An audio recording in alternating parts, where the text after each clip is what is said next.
আসসালামু আলাইকুম রহমতুল্লাহি ওবরাকাতু। আজকের ভিডিওতে আপনাদের সাথে শেয়ার করব লাস্ট 2 মাস সৌদি আরবে আমি কীভাবে কাটাইছি। লাস্ট 2 মাসে আমি ছিলাম বেকার, কোনো কাজ ছিল না হাতে। এবার আপনারা জিজ্ঞাসা করতে পারেন লাস্ট 2 মাসেই কেন আমার কাজ নেই, এর আগে যে কাজ করতাম সেই কাজ থেকে বাইর হয়েছি কেন। আপনারা অনেকেই জানেন যে সৌদি আরব একটা পার্কে একটা দুর্ঘটনা ঘটছিল, এই যে আমি স্ক্রিনে দেখাচ্ছি। এই যে এই দুর্ঘটনা, আমি যেই পার্কে কাজ করতাম ঠিক ওই পার্কেই এই দুর্ঘটনা ঘটছিল। তো এই দুর্ঘটনা ঘটার পর এখানে মানুষ মারা যায়, তারপরে মানুষের পা কাটা যায়। তো সে কারণে এই পার্ক এখন টোটালি বন্ধ। তো বন্ধ করে দেওয়ার পর তো আমি যেই জায়গায় কাজ করতাম ওই দোকান ছিল ওই পার্কের ভিতরেই, পিৎজার দোকান ছিল। আমি পিৎজার দোকানে কাজ করতাম, মানে মোয়াল্লেম ছিলাম। মোয়াল্লেম বলতে আপনার কারিগর বোঝায় আর কি। কারণ আমি পিৎজা বানাইতাম, এসব দোকান সব সম্পূর্ণ আমি চালাইতাম। তো সেখানে আমার বেতন ছিল মোটামুটি আলহামদুলিল্লাহ সৌদি আরবের 1400 রিয়াল। 1400 রিয়াল বেতন ছিল। থাকা খানা ছিল, যেই মালিকের আন্ডারে ছিলাম ওই মালিকের থাকা খানা ছিল, এবং আকামাও ওনারই ছিল। মানে এভরিথিং টোটাল খরচ ওনার ওনার ছিল, আমার শুধু মাস শেষ 1400 টাকা বেতন দিত। যাই হোক, এখন মালিক ছিল বাংলাদেশি মালিক। আর আপনারা জানেন কি না জানি না, বাংলাদেশি মালিক মানেই এখানে যত ধরনের সমস্যা, মানে সমস্যা শেষ নেই। সে আজকে বেতন দিবে, কালকে দিবে, এভাবে ঘুরেতে ঘুরেতে আমার প্রায় 3 মাসের বেতন ওনার কাছে আটকানো ছিল।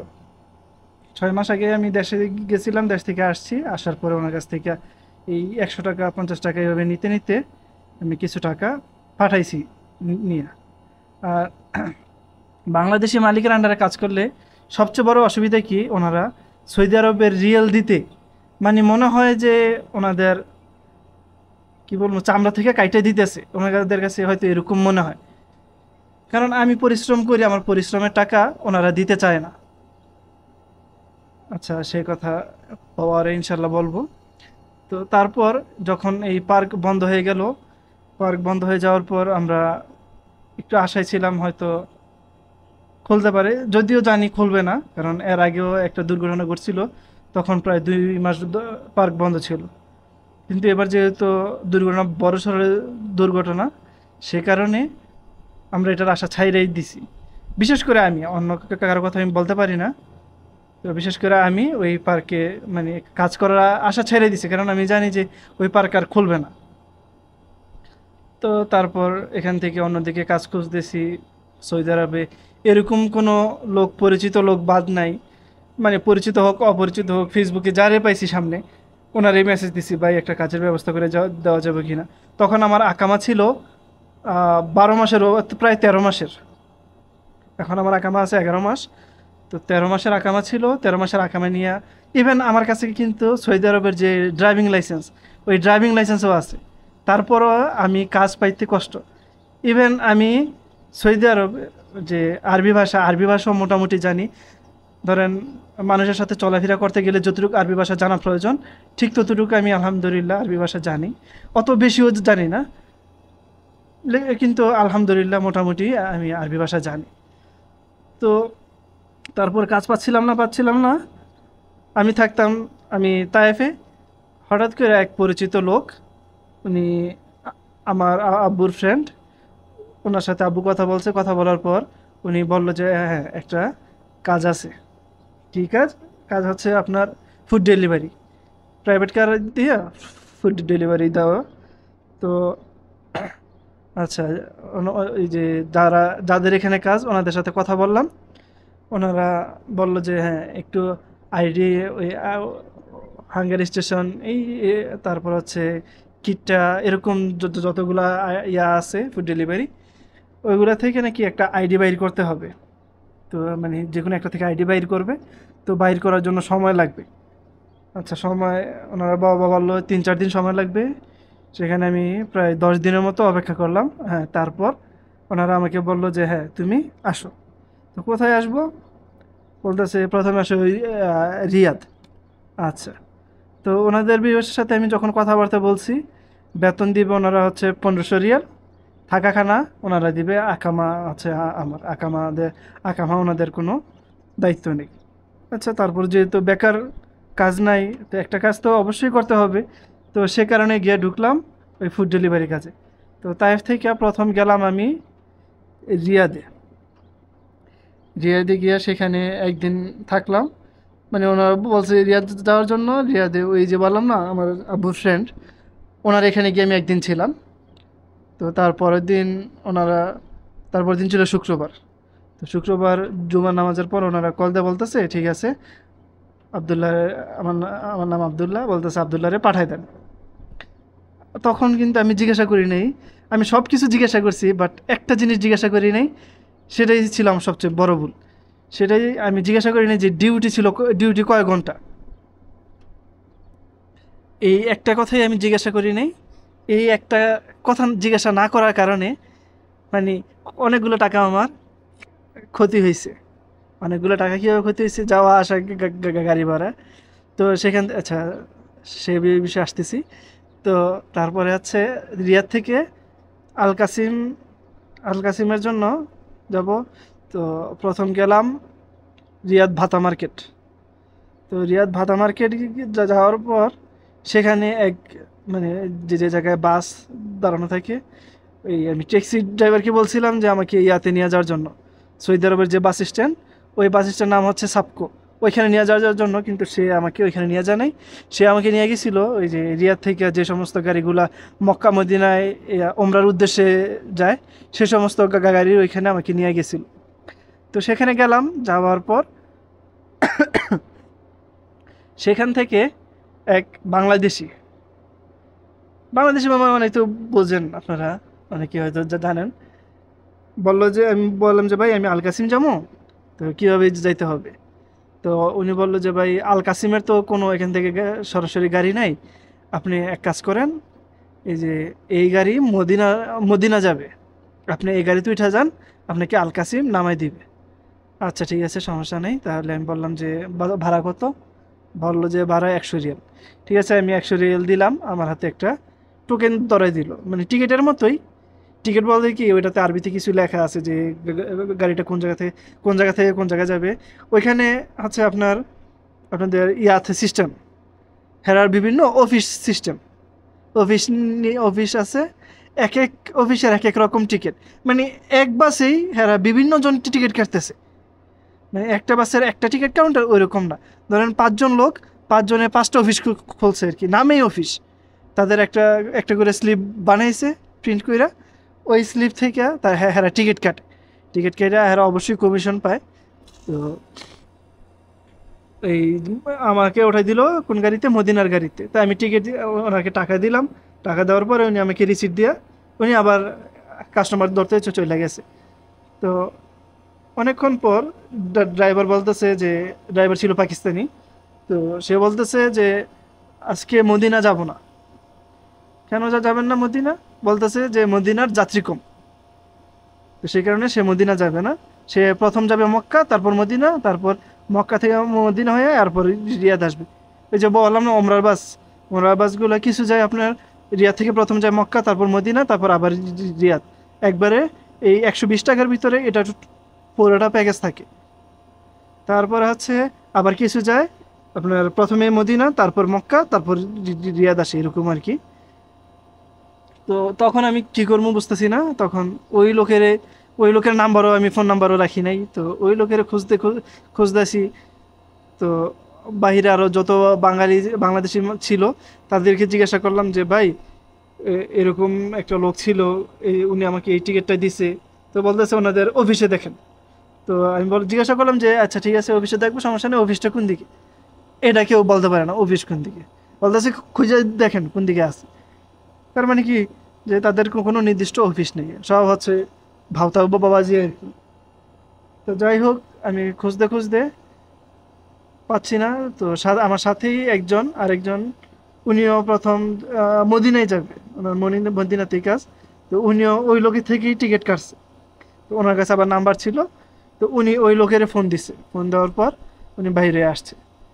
আসার পর উনি আমাদেরকে বাসে, তো বাস যাবে না, তো জিজ্ঞাসা করলো যে ইয়া আছে, এই যে বাংলাদেশে যেরকম হাইয়েস্ট গাড়ি আছে, ওই হাইয়েস্ট গাড়ির মতো এই দেশে একটি গাড়ি পাওয়া যায়, H1, H1 স্টারিয়া এরকম গাড়ি পাওয়া যায়। তো ওই গাড়িতে করে আমাদেরকে পাঠাবে। তো 120 টাকা করে ভাড়া। তো আমি বললাম যে ছোট গাড়িতে তো ভাড়া হওয়ার কথা আরো কম। সে বলতেছে না ভাই 120 টাকাই দিতে হবে। তো আমি বলতেছি ঠিক আছে ভাই, আমি যাবো না, আপনি আমার 100 টাকা ফেরত দিয়ে দেন। তো হ্যাঁ বলতেছে যে ভাই মানে বোঝেনি তো, দালাল তো মানে আর কিছু পারুক না পারুক, মানুষে সুন্দরভাবে একটা ফিটিং দিতে পারে। তো ওনার কথা শুনি না, যাক আমি চিন্তা করলাম আমারও যেহেতু যাইতে হইব, তো আমি যাই। আচ্ছা উঠলাম গাড়িতে। তো গাড়িতে ওঠার পর প্রায় অনেকক্ষণ, ঘন্টা 2 ঘন্টার মতো বসেছিলাম। এরপর গাড়ি আল কাসিমের উদ্দেশ্যে রওনা দিল। তো আল কাসিমের উদ্দেশ্যে রওনা দিছে, গেলাম সেখানে। যাওয়ার পর ওনাদেরকে কল দিলাম, ওনারা এসে রিসিভ করলো। ওনাদের বাসায় যাওয়ার পর মানে আমার কাছে মনে হইলো যে বাংলাদেশের যে ওই একদম বাজে যে বস্তিগুলো আছে, ওই বস্তিগুলোর অবস্থাও এর থেকে ভালো। এবার জিজ্ঞাসা করতে পারেন কেন এরকম কথা বলতেছি। আমরা ওনারা আমাকে যেই রুমটাই দিছিল, ধরেন এইরকম একটা রুম, এখানে এখানে একটা বিছানা, এখানে একটা বিছানা, এই ধরেন সেম, এই সেম দুইটা বিছানা, কিন্তু এক একজনের বাইরে হইতে হইলে আরেকজনের বিছানা পাড়াইয়া যাইতে হয়। একটা এই আমার রুমটা থেকে এই রুমটা থেকে হালকা একটু বড় হবে। এই রুমের ভিতরে 8 জন মানুষ থাকে। তারপরে ধরেন ওই সবার ফোন, কারো ফোন সাইলেন্ট থাকে না। যখন যার কল আসে ফোন বাজতে থাকে, ইচ্ছা হইলে রিসিভ করে, ইচ্ছা না হইলে এই যদি সজাগ না পায় এই ফোন বাজতে থাকে। তো তারপর খাওয়ার অবস্থা তো আরও জঘন্য। মানে কোনো রকম এই ধরেন এক একজন ডিউটি করে 15 ঘন্টা, 16 ঘন্টা, 14 ঘন্টা, এরকম ডিউটি করে আইসা কি পাক শাক করে, একটা ধারণা করতে পারেন যে হ্যাঁ কি পাক শাকটাই না করে।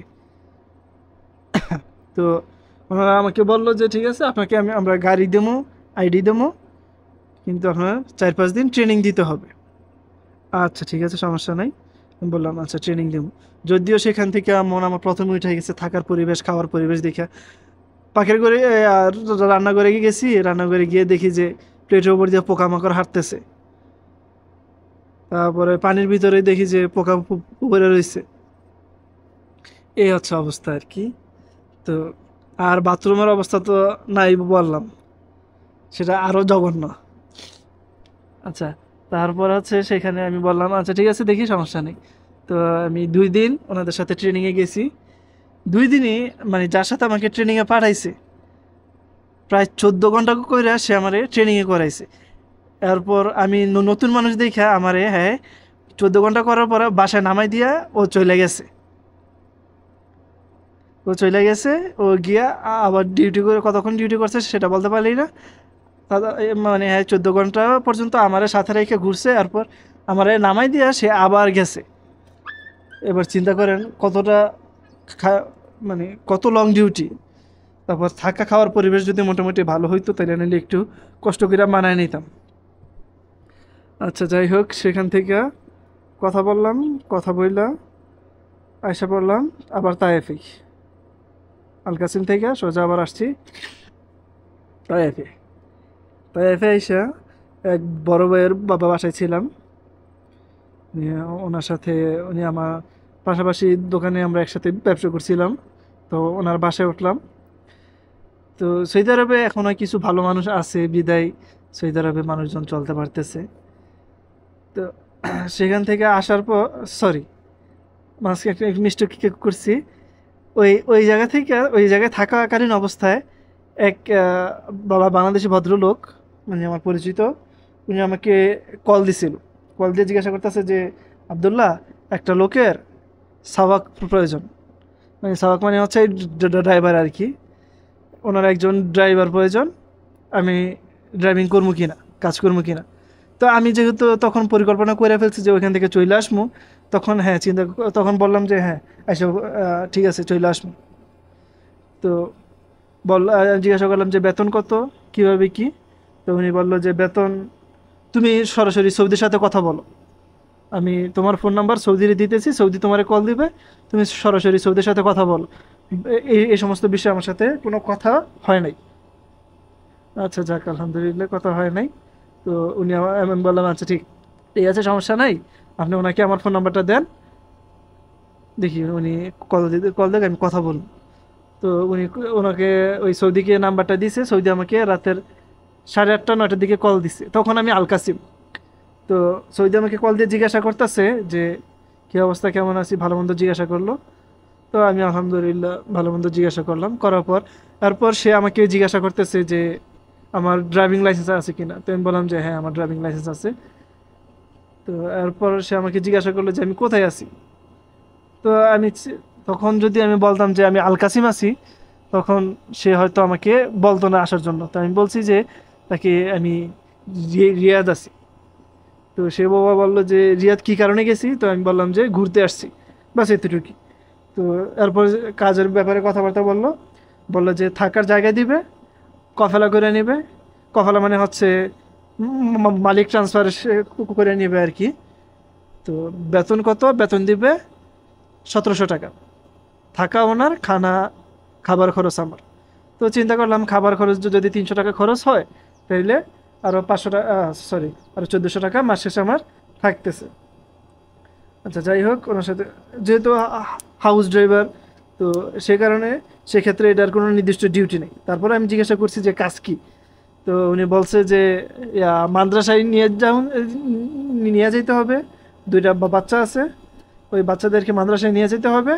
আর প্লাস হচ্ছে ওনার মা আছে, ওনার মা যদি কখনো মার্কেটে যায় অথবা কোনো আত্মীয় স্বজনের বাসায় যায়, ওনাকে ওইখানে নিয়ে যাইতে হবে। যাই হোক, আমি বললাম ঠিক আছে, সমস্যা নেই, তাইলে কাজ কম, ওকে আমি করব। তো ওনার সাথে কথাবার্তা ওকে, ডিল ফাইনাল।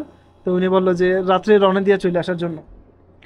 তো রাত্রে রওনা দিয়ে আসার জন্য ওনার সাথে কথা বললাম। তারপর আমি বলছি যে রাত্রে তো আসতে পারবো না, আগামীকাল আসি। তো জিজ্ঞাসা করলো আগামীকাল কখন আসবা। তো আমি বললাম যে ইনশাল্লাহ আমি চেষ্টা করবো আসরের সময় আসার জন্য। তো উনি বললো যে আচ্ছা ঠিক আছে, সমস্যা নেই, তাইলে আগামীকাল চলে আইসো। তো আগামী তার পরের দিন আমি আল কাসিম থেকে চাইছিলাম ওই দিন রাত্রে রওনা দেওয়ার জন্য, কিন্তু ওনারা বলতেছে যে ওই আল কাসিম থেকে নাকি রাতে 8টা-9টার পর আর গাড়ি পাওয়া যায় না। যদিও তাদের ওই সম্পর্কে কোনো ধারণা ছিল না, সে কারণে তারা এই কথা বলছে। আমি পরে পরে চেক করে দেখছি যে 10টার গাড়ি ছিল। যদি আমি উঠে যেতাম তাহলে আমি হয়তো সকাল সকাল তাই পয়সা পৌঁছে যেতে পারতাম। তো যাই হোক, পরের দিন সকাল 8টার দিকে গাড়ি ছিল। তো ওনাদেরকে আমি বললাম যে কষ্ট করে একটু আমাকে নামাই দিয়ে আসার জন্য। তো ওনারা গাড়ি নেই, কারো গাড়ি নেই, সবাই ডিউটিতে গাড়ি নেয়। ওনাদের এখানে ধরেন গাড়ি হচ্ছে 3টা, এই 3টা মানুষ 8জন মিলে চালায় আর কি। আবার মাঝে মাঝে একটা গাড়ি বাড়ি থেকে ভাড়া আনে। তো এগুলো মিলে চালায়। তো এরপর ওনাদেরকে বলার পর ওনারা দিয়ে আসতে পারবে না। তো আমি বললাম যে আচ্ছা ঠিক আছে, তাহলে আমি চলে যাইতেছি। তো ওরা আচ্ছা ঠিক আছে। তো ওইখান থেকে আমি বাইর হয়ে গেলাম। বাইর হয়ে আল কাসিম কোনো ট্যাক্সি পাইতেছি না, তারপর মানে ভাড়া মারি ওইরকম কোনো গাড়িও পাইতেছি না। ওইখানে বেশিরভাগ হচ্ছে আপনার ফুড ডেলিভারির গাড়ি। তো কী করবো, শেষে খুঁজতে পাই না, শেষে একটা ভাঙ্গাচুরা একটা গাড়ি পাইছি। 2 পাকিস্তানি ছিল গাড়িতে, আর রাজমিস্ত্রির কাজ করে নাকি কী কাজ করে। তো ওনাদের গাড়িতে উঠলাম। তো ওঠার পর 20 রিয়াল নিবে বাস স্ট্যান্ড পর্যন্ত। তো গেলাম বাস স্ট্যান্ড পর্যন্ত, সেখানে গিয়ে টিকিট কাটলাম তায়েফের। তায়েফের টিকিট কেটে তারপর তায়েফে ওই সৌদির বাসায় আসলাম। তো মাঝখানে সৌদি আমাকে কয়েকবার কল দিছে, কারণ আমি কিন্তু সৌদিকে বলছি যে আসরের সময় ইনশাল্লাহ আমি আসা পৌঁছাবো। তো যেহেতু আমি বাস পাই নাই টাইম মতো, তো ওনাকে আমি সৌদিকে বললাম যে কল দেওয়ার পর আমি ওনাকে বললাম যে আমি তো আসরের সময় আসতে পারতেছি না, আমার আস্তে আস্তে একটু লেট হবে। তো সে একটু রাগারাগি করলো আর কি, বলতেছে যে তুই কইলি যে আসরের সময় আইবি, এখন কইতেছস যে লেট হইব, তো আমার জিজ্ঞেস করে, কয়টা বাজবে? তো ওইখানে বাসে দেখতেছিলাম টাইম দেখাইতেছিল 8:30। তো আমি ওরে বলছি যে 10টার মতো বাজবে। তো সে আমার জিজ্ঞাসা করলো, তুই শিওর আসবি কি না? তো আমি বলছি ইনশাল্লাহ শিওর, আমি আসবো। আমি তখনও ওনারা আমি বলি নাই যে আমি রওনা দিছি। আমি বলছি যে আমি আসতে, আমি ইনশাল্লাহ এই অল্প কিছুক্ষণের ভিতরেই রওনা দেব। তো যখন বিকালে কল দিছে আবার বিকালে, তখন বলছি যে হ্যাঁ আমি রাস্তায় আছি, আসতেছি। তো ওনারা এই সৌদির এখানে আসলাম। আসার পর সৌদির এখানে আমি ছিলাম। তাই বাস স্ট্যান্ড নামার পর সৌদি আমাকে রিসিভ করলো। আসার পর 2 দিন, প্রথম 2 দিন মানে এখানে তো আমার কোনো হাঁড়ি পাতিল বা রান্না করার মতো কোনো প্রয়োজনীয় উপকরণ নাই, এবং কি আমার পকেটেও টাকাও নাই। তো ঘুরতে 2 দিন পরে ওনারা, আমি সৌদিরে বল ওই যে পাশে একটা ছিল বাকালা, মানে বাংলাদেশের যে সমস্ত আমরা ওই কনভেকশনারি দোকান ওই রকম আর কি, কনভেকশনারি দোকান, মুদির দোকান সৌদি আরবে একসাথেই হয়। তো ওইগুলোকে বলা হয় বাকালা। তো ওই বাকালাতে আমি ছিলাম। বাকালা থেকে ছিলাম না, সরি, বাকালা থেকে বাকালার মালিক ছিল বাঙালি, ওনার সাথে কথাবার্তা বইলা বলছি যে ওনার এখানে কাজে আসছি, আমার কাছে তো টাকা পয়সা নাই, আপনি আমার কিছু খাবারের ইয়ে দেন, আমি ইনশাল্লাহ আপনাকে টাকা আস্তে আস্তে দিয়েই দিব। তারপর ওই বাংলাদেশি ভাই বললো যে আচ্ছা ঠিক আছে, সমস্যা নাই, আপনি কি খাবেন? তো আমি ওনার থেকে এখান থেকে রুটি রুটি আনতাম, তারপর হচ্ছে পাউরুটি, এগুলোই 2 দিন খেয়েছিলাম। তো তারপর ওই সৌদিকে বললাম যে আমার টাকা লাগবে। তো সে জিজ্ঞাসা করতেছে যে তুমি এখনো, সে বলতেছে তোমার এখনো কাজ শুরু হয় নাই, তোমার আমি টাকা দেবো কি লেগে? আমি বললাম যে দেখ আমার কাছে টাকা নাই, আমি তো অন্তত খাবার তো খাইতে হইব, তুই যেহেতু আমার কল দিয়ে আনছস, তো তোর এখানে তো অবশ্যই আমি কাজ করবো, আমার তো খাবার খাইতে হইব, খাবার খাওয়ার মতো টাকা এই মুহূর্তে আমার কাছে নাই, এখন তুই আমারে 50 টাকা দে। তো ওই দিনে আবার আমার কার্ডে, ব্যাংক কার্ডে কে যেন 100 টাকার মতো ট্রান্সফার করছে। তো সেখানে গিয়ে আমি ওই হাঁড়ি পাতিল কিনতে হইব, সে দিছে আমার মাত্র 50 টাকা। তো হাঁড়ি পাতিল দুইটাই নিচে, একটা ফ্রাই প্যান কিনছি আর একটা ভাতের জন্য ডেক কিনছি, দুইটাই নিচে 70 রিয়াল। তো ওই যে বললাম কার্ডে 100 টাকা কার্ড যেন আসছিল, ওই 100 টাকা থেকে আমি খরচ করে ফেলছি। তো এরপর টুকটাক কিছু বাজার সদাই করলাম ওই বাকালা থেকে বাকিতে। তো এগুলো দিয়ে আইসা পাকশাক করলাম, পাকশাক করে তারপর 2 দিন পরে ভাত খাইলাম। তো এরপর এই 2 দিন পর সৌদি আমার আবার কল দিছে, কল দিয়ে বলতেছে এর নিচে আয়। আমার রুম ছিল দোতলায়। তো নিচে আয়, নিচে গেলাম। সে আমাকে গাড়ির চাবি দিল, বললো গাড়ি স্টার্ট দে। তো গাড়ি স্টার্ট দিলাম। সে একটু ট্রায়াল দিল আর কি, দেখলো যে আমি গাড়ি আসলে চালাতে পারি কিনা। তো এরপরে যখন দেখলো যে হ্যাঁ চালাতে পারি, তখন সে আমারে আবার গাড়ি পার্কিং করার পরে চাবি আমার কাছে দিয়ে দিল, বললো যে চাবি রাখ। ঠিক আছে, তো চাবি রাখলাম, আসলাম।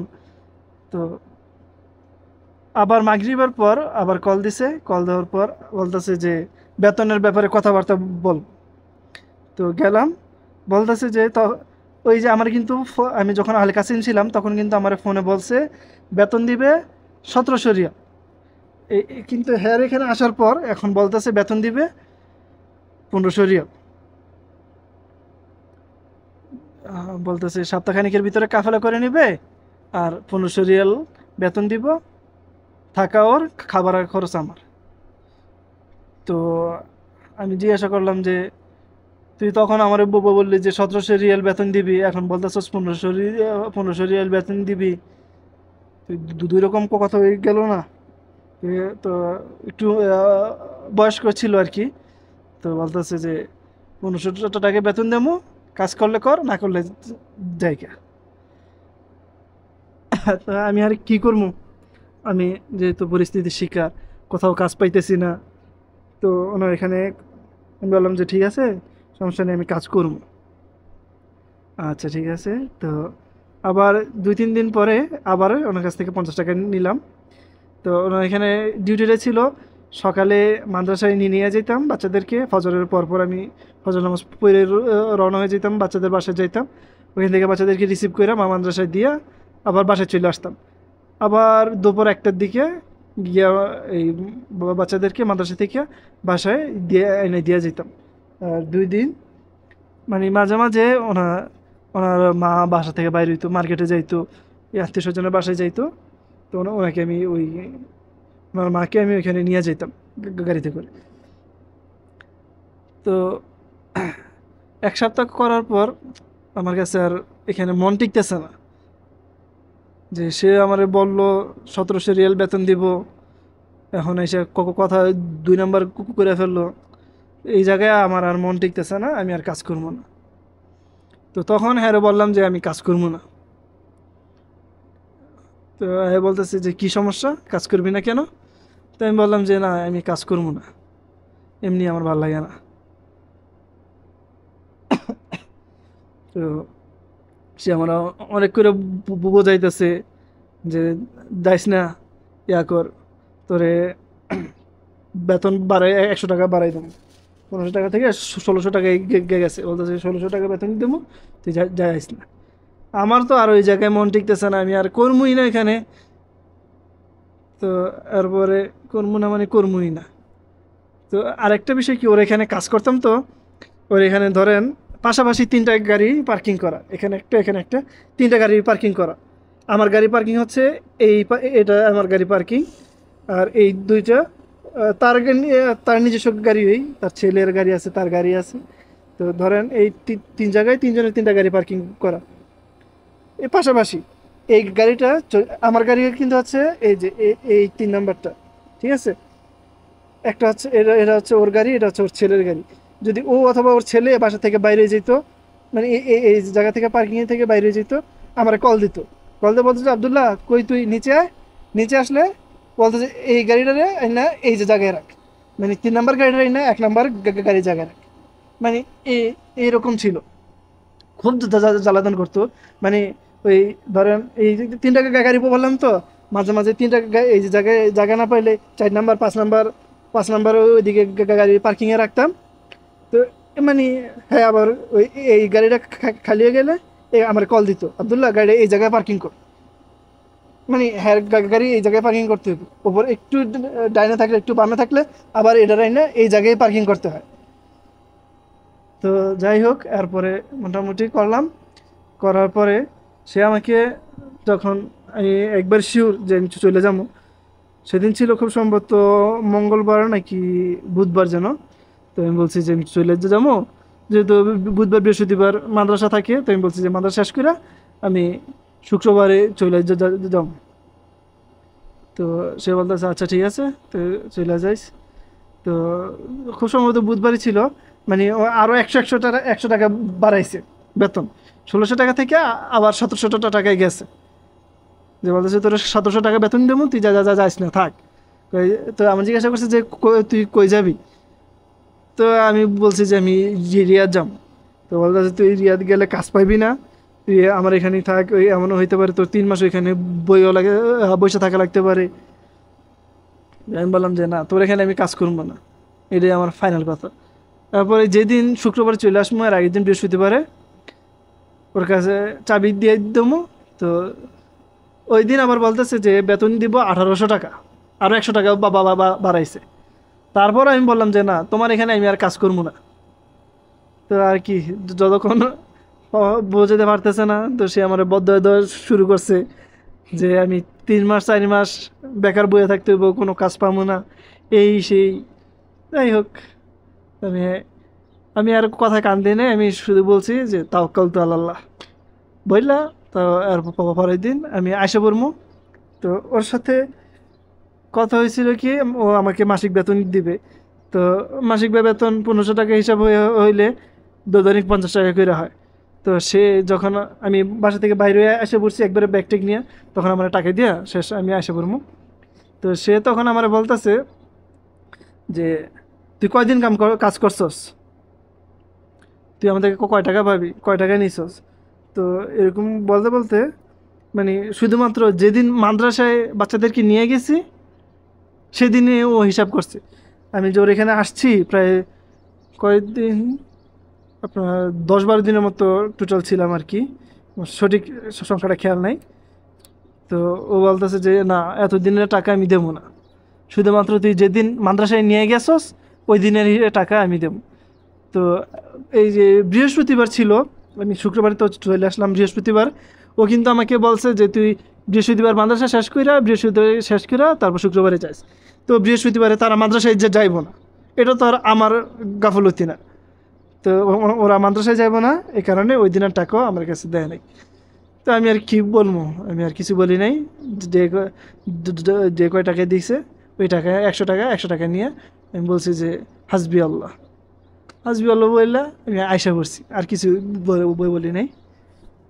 তো আয়সা বাবু কই আয়সা পড়ছি, ওই যে এর আগে একবার আপনাদের মাঝখান দিয়ে শেয়ার করছিলাম যে এক বড় ভাইয়ের বাসায়, ওই ওনার বাসায় গিয়ে উঠলাম।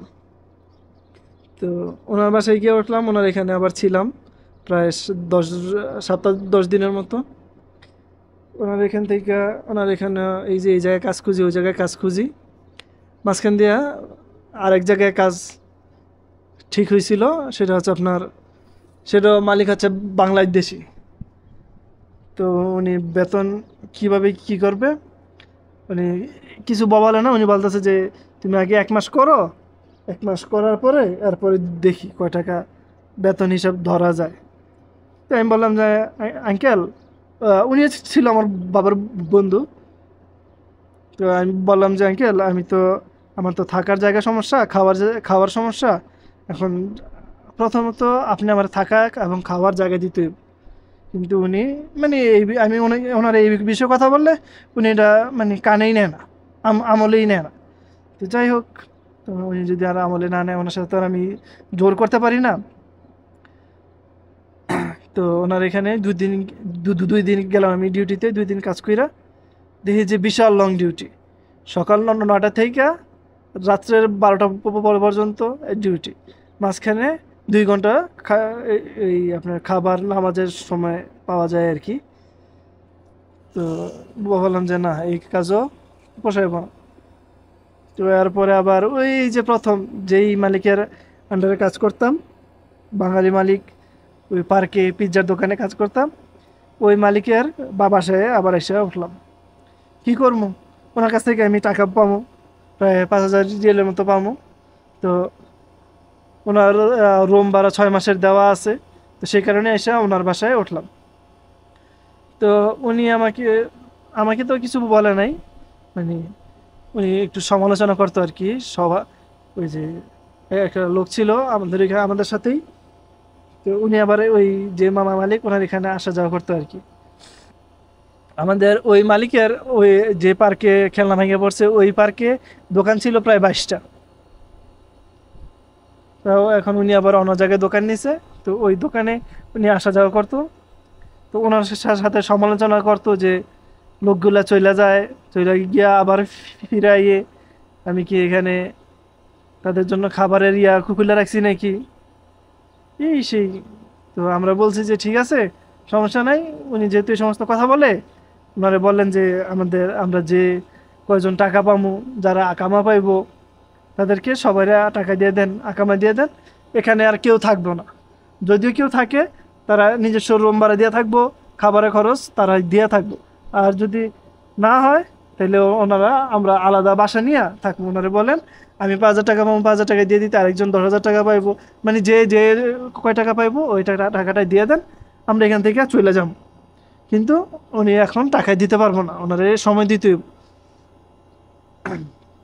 আচ্ছা, যাই হোক, তো ওনার এখানে ছিলাম কিছুদিন। তারপরে একটা কাজ ঠিক করলাম, এই আমাদের সাথেই বেকার বসে রয়েছে এক বড় ভাই, ওনার এক ছোট ভাইয়ের মাধ্যমে।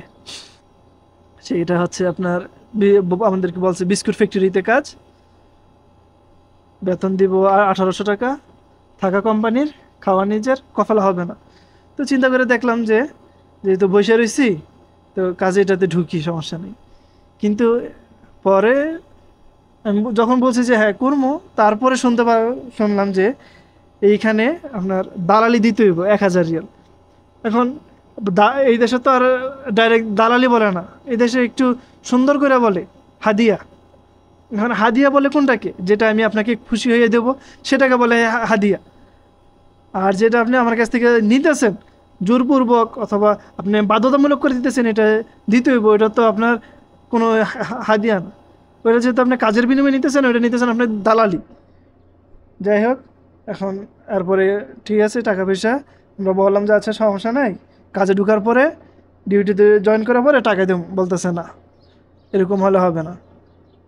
তো চিন্তা ভাবনা করে দেখলাম যে যেহেতু আমাদের সাথের লোক, ওনার ছোট ভাই ওনার এলাকার, তো টাকা দেই, সমস্যা নাই, যে কোনো সমস্যায় ইনশাল্লাহ একটা না একটা ব্যবস্থা তো হইবে।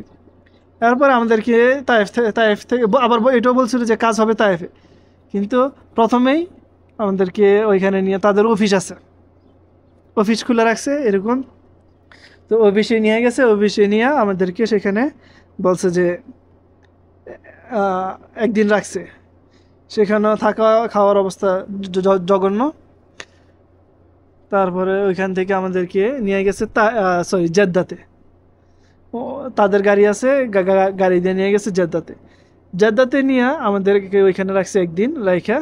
এরপরে উমা আমাদেরকে বলছে যে বিস্কুট ফ্যাক্টরিতে কাজ দিবে, সেখানে যাওয়ার পর শুনতেছি বিস্কুট ফ্যাক্টরিতে কোনো কাজ নেই, কাজ হবে টিস্যু ফ্যাক্টরিতে, বেতন হবে 1600 টাকা, থাকা খাকা থাকা খানা কোম্পানির এবং আকামা নিজের। আচ্ছা, শুনে আমরা বললাম যে আসছি যেহেতু সমস্যা নেই, যেই টাকা 1000 টাকা খরচ করে আসছি 1000 টাকা আগে ওঠাই, 1 মাসের বেতন পাইলে এরপর আমরা চলে যাব।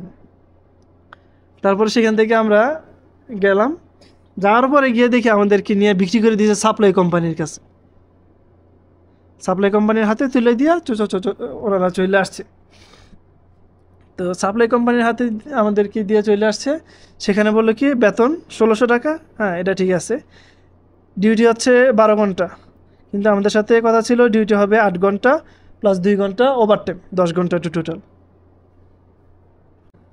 তাদের এখানে ডিউটি 12 ঘন্টা মানে একদম পাক্কা, বা 12 ঘন্টা হচ্ছে শুধু ডিউটি, কোনো নামাজের বিরতি নাই, আর মাঝখান দিয়ে শুধু খাবারের জন্য নাকি 20 মিনিট সময় দেয়। এই সাপ্লাই কোম্পানিতে গিয়ে দেখলাম যে মানে মানুষ, মানে তাদের কষ্টের কথাগুলো শুনলাম, যে একজন আসছে 2 মাস এই দালালের মাধ্যমে আসছে, দালাল না এখানে ফালাই দিয়ে চলে গেছে, 2 মাস 3 মাস 6 মাস কাজ করতেছে কিন্তু বেতন পায় না। আবার যখন বেতন টাকা দিব প্রতি মাসে 300 টাকা খাবারের খরচ, 300 টাকা রুম ভাড়া, এই 600 টাকা এরা হাতে কাইটা রেখে দিব। তো আমরা বললাম যে না, আমরা এরকম কাজ করবো না, 1000 টাকায় 1000 টাকা তো দিছি, 1000 টাকা মায়ের হইলে মায়ের। তো 1000 টাকা মায়া ছাইড়ে দিয়া ওইখান থেকে চলে আসলাম আবার তায়েফে, ওই ওই বাসাতেই। তো ওইখানে আবার 2 দিন থাকার পর আলহামদুলিল্লাহ আল্লাহর রহমতে এখন আল্লাহ একটা কাজ মিলাই দিছে, এটা হাউস ড্রাইভারি। এখানে আপনার 3জন, 2জন মহিলা ও একটা বাবা বাচ্চা ছেলে, তাদের 3জনকে মাদ্রাসায়, একজন হচ্ছে টিচার মাদ্রাসার, এই মহিলা একজন টিচার, আর একজন মহিলা হচ্ছে ডাক্তার, আর একটা বাচ্চা আছে ওই হচ্ছে স্টুডেন্ট। তো 3জনকে দিয়ে আসতে হয়। আর যদি মাঝখানে ওরা যদি বাইরে হইতে চায়, কোথাও মার্কেটে যায় অথবা কোনো আত্মীয় স্বজনের বাসায় যায়, নিয়ে দিয়ে আসতে হয়, আবার নিয়ে আসতে হয়, এই আর কি কাজ। যাই হোক, এখানে বেতন ওনারা বলছে এখন কফালা করে নিবে না, 2 মাস, 2 মাস ওনারা দেখবে যে হ্যাঁ কাজের কি অবস্থা, আমি মানুষ হিসেবে কেমন। তারপর 2 মাস এটা অপশন রাখলাম আর কি, যদি এর মাঝে আল্লাহ রহমতে ভালো কাজ আল্লাহ মিলাই দেয়, অথবা যদি কোনো রকমের নিজে একটা গাড়ি কিনতে পারি, তাহলে তার পরের দিনে কাজ করবো না। এই কারণে 2 মাস সময় রাখলাম। তাদের এরকমও হইতে পারে যে তাদের আমার কাজ তাদের ভালো লাগে নাই, কিংবা তাদের আচরণ তাদের ব্যবহার আমার কাছে ভালো লাগে নাই। তো সেই কারণে 2 মাস হাতে রাখছি সব কিছুই যাচাই বাছাই করার জন্য আর কি। তো ভিডিওটা অনেক লম্বা হয়ে গেল। আর আপনারা হয়তো জিজ্ঞাসা করতে পারেন যে আমি এই বাইরের দৃশ্য কেন দেখাচ্ছি। আপনারা হয়তো জানেন যে আমি কখনোই ক্যামেরার সামনে আসি না, মানে ক্যামেরার সামনে আসাটা আমি পছন্দ করি না, সেই কারণে আমি ক্যামেরার সামনে আসি না। বর্তমানে আমি আছি তায়েফের সাফা অঞ্চলে।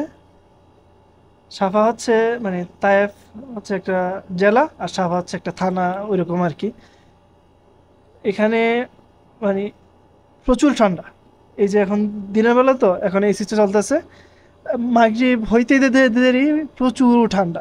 আর রাত্রে আমি এসি অফ করে রাখি, এসি অফ করে কম্বল গায়ে দিয়ে ঘুমাই।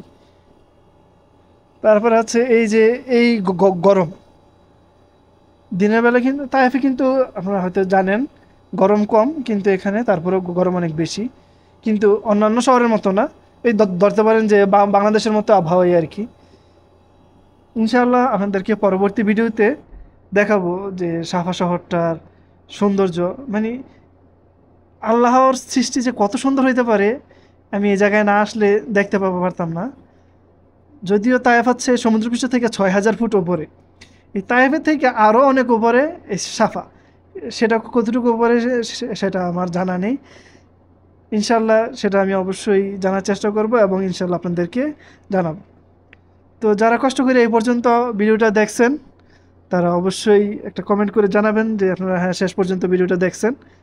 আর আপনারা যদি আমার ভিডিও দেখতে চান তাও জানাবেন ইনশাল্লাহ, তাহলে আমি প্রতিনিয়ত ভিডিও তৈরি করব এবং কী বিষয়ের উপর ভিডিও করা যায় সেই বিষয়ে একটা আপনারা কমেন্টে জানাবেন। ইনশাল্লাহ আমি সেই বিষয়েই ভিডিও করার চেষ্টা করব। যদিও আমি চেষ্টা করছিলাম যে বিভিন্ন জায়গায় ঘুরতে যাব, সেগুলোর ভিডিও করে আপনাদেরকে দেখাবো, কিন্তু যেহেতু কাজের ক্ষেত্রে সম্ভব হচ্ছে না আর কি।